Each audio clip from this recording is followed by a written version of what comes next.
Bonjour, bienvenue dans cette nouvelle vidéo où nous allons présenter la méthode des ventouses. C'est une méthode très utilisée en médecine traditionnelle chinoise.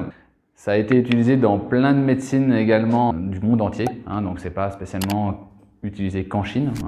On avait aussi en Europe beaucoup de gens, il n'y a pas si longtemps, qu'on utilisait beaucoup les ventouses. Donc en règle générale, on connaît un peu la ventouse, on le faisait quand on avait un refroidissement au niveau du poumon, etc. En médecine chinoise, douleur, parce que la douleur en médecine chinoise, c'est une obstruction de qi et de sang.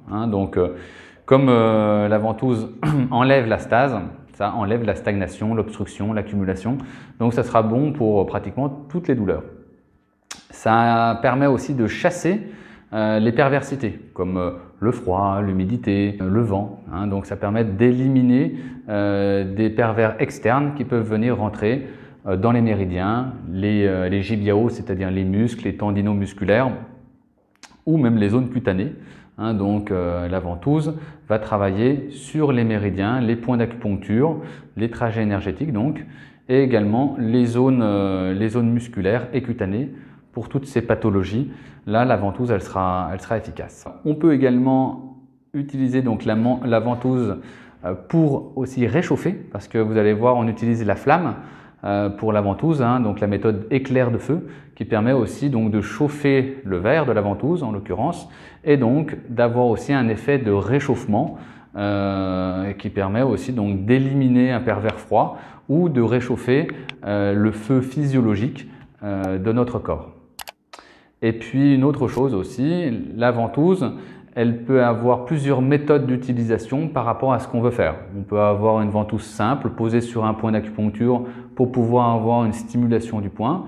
Des compositions de ventouses, donc c'est-à-dire des ventouses multiples, pour pouvoir vraiment avoir une grosse action de dispersion pour une douleur ou pour enlever une grosse stase ou un pervers. Donc on met plusieurs ventouses à un même endroit, comme par exemple le dos, la nuque, les épaules, les lombaires, etc., les genoux, etc. Et puis également, on peut faire une ventouse baladeuse pour faire comme un drainage, une circulation, qui peuvent être utilisées pour les douleurs, mais pas que, ça peut être aussi pour les œdèmes, les rétentions d'eau, la cellulite, etc., avec des degrés d'action différentes, soit plus vers la peau, soit plus vers les muscles. Donc on va sucer entre guillemets la peau plus fort si on veut vraiment travailler en profondeur dans les muscles profonds, et avec des petites suctions quand on veut faire plutôt au niveau de la peau pour drainer les toxicités au niveau de la peau.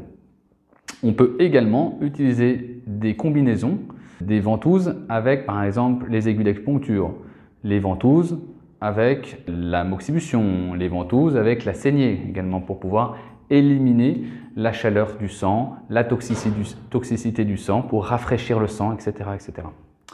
Et puis on a une dernière méthode, c'est la ventouse répétée, qui permet de pouvoir également avoir une action de chasser, d'éliminer en répétant le mouvement de l'éclair de feu. Merci d'avoir regardé cette vidéo, partagez-la, likez-la et abonnez-vous à la chaîne YouTube de l'École Noua. Merci, à bientôt.